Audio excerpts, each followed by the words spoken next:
Hi friends, ఈరోజు special వచ్చేసి వంకాయ పప్పు అండి. ఎప్పుడు మనం రెగ్యులర్గా చేసుకునేవి కాకుండా ఇలా ఒక్కసారి వంకాయ పప్పు చేసుకొని చూడండి. చాలా అంటే చాలా బాగుండిద్ది.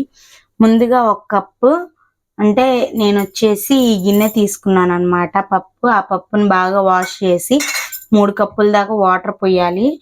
కొంచెం ఉప్పు నీటిలో వేయాలన్నమాట ఈ వంకాయ ముక్కల్ని, లేకపోతే గండ్రెక్కుతాయండి. ఇప్పుడు ఆ వంకాయ ముక్కల్ని ఒక 3 తీసుకున్నాను నేను వంకాయలు. పెద్ద సైజు టమాటోలు ఒక 2.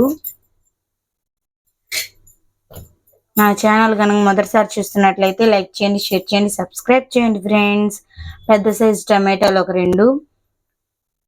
పెద్ద సైజు పచ్చిమిరపకాయలు 2. ఇవి కారంగా ఉంటాయండి, అందుకని చెప్పి నేను 2 తీసుకున్నాను. పెద్ద సైజు ఉల్లిపాయ 1 సన్నగా కట్ చేసి పెట్టుకోవాలి. ఇది కుక్కర్లో చేస్తున్నాను కాబట్టి అన్నీ ఒకసారి వేస్తున్నాను. అదే మామూలుగా పాత్రలో గిన్నెల్లో చేసుకునే వాళ్ళైతే ఒక్కోటి కొద్దిగా పప్పు ఉడికినాక వేస్తే ఇంకా త్వరగా పప్పు అనేది బాగుండిద్ది.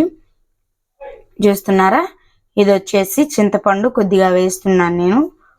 ఇప్పుడు వీటన్నిటిని కొద్దిగా దీంట్లో కొద్దిగా పచ్చి కరివేపాకు అనేది వేసాను. చిటికెడు పసుపు యాడ్ చేద్దాం. చిటికెడు పసుపు అనేది యాడ్ చేశాను. ఒక హాఫ్ స్పూన్ ధనియాలు వేస్తున్నాను. ఒక హాఫ్ స్పూన్ వచ్చేసి మసాలా కారం అండి ఇది. ఇప్పుడు ఇవన్నీ ఒకసారి మిక్స్ చేయాలి. ఇలా ధనియాలు వేయటం వల్ల ఏంటంటే చాలా మనకు పప్పు అనేది చాలా టేస్టీగా ఉండిద్ది అనమాట. ఇప్పుడు దీంట్లో తరిగిన కొత్తిమీర అనేది యాడ్ చేయాలి. ఇప్పుడు దీంట్లోకి సన్నగా కట్ చేసిన కొత్తిమీర అనేది యాడ్ చేసాం. ఇప్పుడు మొత్తం మిక్స్ అయ్యే విధంగా ఒకసారి కలిపి మూత అనేది పెట్టేద్దామండి. కుక్కర్ మూత పెట్టేటప్పుడు మటుకు ఖచ్చితంగా జాగ్రత్తగా అనేది చూసుకోవాలి, లేకపోతే కుక్కర్ పేలిద్దండి. ఫ్లేమ్ మటుకు మీడియం ఫ్లేమ్లో, ఈ ఫ్లేమ్లోనే ఉంచాలి. ఒక 3 విజిల్స్ వస్తే మనకు సరిపోతుంది. పప్పు ఉడికినాక చూపిస్తాను. చూసారా ఫ్రెండ్స్, ఇది ఫస్ట్ విజిల్ అండి. ఇంకా 2 విజిల్స్ అనేది మనకి రావాలన్నమాట. ఇది వచ్చేసి మనకి సెకండ్ విజిల్. ఇంకొక విజిల్ వస్తే మనకి సరిపోతుంది. సెకండ్ విజిల్ వచ్చింది. ఇప్పుడు ఇంకొక విజిల్ వస్తే మనకి 3 విజిల్స్ అయిపోద్ది. అప్పుడు మనం ఓపెన్ చేయొచ్చు అనమాట. ఇది వచ్చేసి మనకి థర్డ్ విజిల్ అండి. ఇది థర్డ్ విజిల్ మనకి. ఇప్పుడు స్టవ్ అనేది ఆపేసి ఈ కుక్కర్కి కొంచెం ప్రెజర్ పోయే వరకు వెయిట్ చేయాలి. తర్వాత పప్పు ఎనపాలి. చూస్తున్నారు ఫ్రెండ్స్, మన పప్పు అనేది చక్కగా ఉడిపోయింది. ఇప్పుడు దీంట్లో సరిపడినంత సాల్ట్ అనేది వేసి చక్కగా వెనపాలి. ఇప్పుడు దీంట్లో ఎనిపేటప్పుడు ఇలా వెల్లుల్లిపాయలు కొంచెం కచ్చా పచ్చగా దంచి వేయాలి.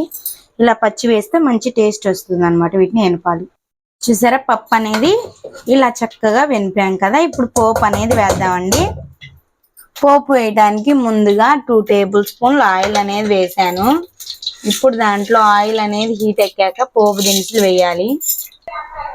ఇలా పోపు దినుసులు అనేది వేసి 2 ఎండుమిరపకాయలు, కొద్దిగా కరివేపాకు వేసి తాలింపు అంతా పప్పులో వేయాలి. ఇలాగా ఎండుపోపు వేసాక మొత్తం కలిసే విధంగా కలిపి ఒక బౌల్లోకి తీసేసుకుంటే ఎంతో రుచికరమైన వంకాయ పప్పు రెడీ.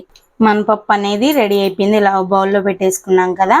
ఇది వేడి వేడి అన్నంలో కానీ, రైస్, రోటీ, చపాతీ, దేంట్లోకి, రాగి సంకటి దేంట్లోకైనా సూపర్గా ఉండిద్ది అనమాట. చాలా అంటే చాలా బాగుండిద్ది ఫ్రెండ్స్. అసలు స్మెల్ చూస్తుంటేనే చాలా బాగుంది. తింటే ఇంకా బాగుండిద్ది ఫ్రెండ్స్. ఇలా ఒక్కసారి ట్రై చేసి ఎలా కుదిరిందో కామెంట్ సెక్షన్లో కామెంట్ చేయండి. ఏదన్నా డౌట్ ఉన్నా కామెంట్ సెక్షన్లో కామెంట్ చేయండి, నేను వెంటనే రిప్లై అనేది ఇస్తాను. నా ఛానల్ కనుక మొదటిసారి చూస్తున్నట్లయితే తప్పకుండా సబ్స్క్రైబ్ చేయండి ఫ్రెండ్స్. లైక్ చేయండి, షేర్ చేయండి. Bye friends. రేపు మళ్ళీ వేరే వేరేతో మళ్ళీ కలుస్తాను.